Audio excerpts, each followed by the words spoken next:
Perubahan akibat interaksi antar ruang.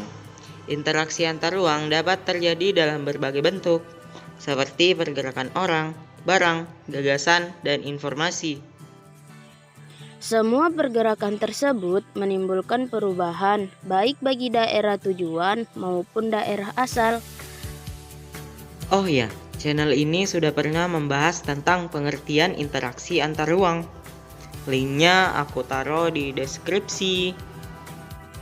Interaksi antar ruang meliputi beragam jenis pergerakan seperti perjalanan menuju tempat kerja, migrasi, pariwisata, pemanfaatan fasilitas umum, transmisi informasi dan modal, wilayah pemasaran kegiatan retail, perdagangan internasional, dan distribusi barang. Kalian tahu apa itu migrasi? Migrasi adalah perpindahan penduduk dengan tujuan menetap dari suatu tempat ke tempat lain. Contohnya orang Indonesia pergi ke luar negeri, misalnya ke Jepang untuk menjadi TKI. Semua bentuk interaksi tersebut berdampak pada adanya perubahan. 1. Perkembangan pusat-pusat pertumbuhan.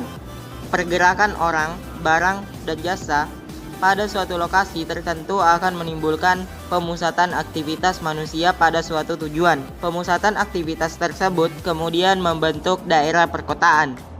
Daerah perkotaan merupakan pusat pertumbuhan wilayah karena sebagian besar aktivitas tertuju pada perkotaan. Contohnya kota Jakarta, karena banyaknya penduduk di sana membuat jalan-jalan ibu kota macet pada pagi ataupun sore karena banyak orang yang melakukan aktivitas seperti berangkat ke sekolah, berangkat kerja, dan lain-lain sehingga tak sering menyebabkan kemacetan. Seperti yang telah dijelaskan sebelumnya, perkotaan merupakan pusat pertumbuhan. Pertumbuhan yang dimaksud mulai dari fasilitas umum yang terus ditingkatkan. Kita ambil contoh di Jakarta. Setiap tahunnya akan ada peningkatan entah itu pembangunan terowongan bawah tanah, pembangunan jalan layang, dan lain-lain. Itu semua untuk menunjang aktivitas dan pertambahan penduduk yang terus meningkat di daerah perkotaan, khususnya di kota-kota besar. 2. Perubahan penggunaan lahan. Aktivitas dan jumlah penduduk yang semakin meningkat pada akhirnya akan memerlukan lahan untuk menampung aktivitas tersebut. Semakin banyaknya penduduk dalam suatu daerah tentunya akan disertai dengan kebutuhan rumah atau tempat tinggal. Akibatnya, lahan yang semula adalah lahan pertanian, contohnya sawah, beralih fungsi menjadi rumah susun, gedung tinggi, maupun digunakan sebagai lahan berdirinya sebuah pabrik industri. 3. Perubahan orientasi mata pencarian. Kalian tahu apa itu mata pencarian? Mata pencarian adalah pekerjaan utama seseorang yang dikerjakan untuk membiayai hidupnya sehari-hari. Contohnya, sebagian besar masyarakat di daerah pantai adalah nelayan. Nah, profesi nelayan tersebut inilah yang disebut sebagai mata pencariannya. Mata pencarian juga bisa disebut sebagai pekerjaan utama. Interaksi spesial umumnya terjadi karena adanya kepentingan ekonomi, khususnya berkaitan dengan pekerjaan. 4. Berkembangnya sarana dan prasarana.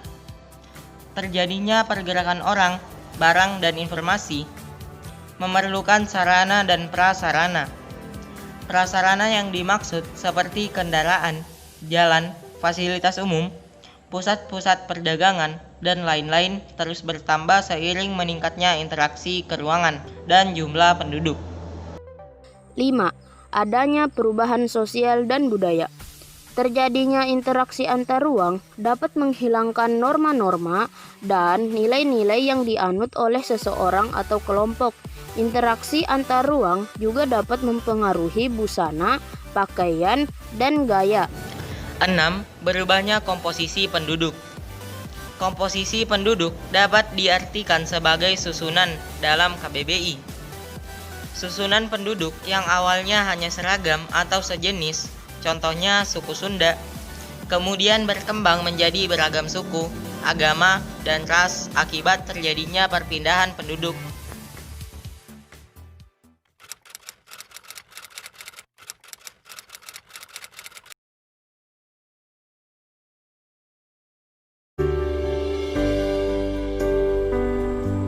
Terima kasih kepada kalian yang sudah menonton video ini sampai akhir. Jangan lupa like, share, comment, and subscribe video ini ya.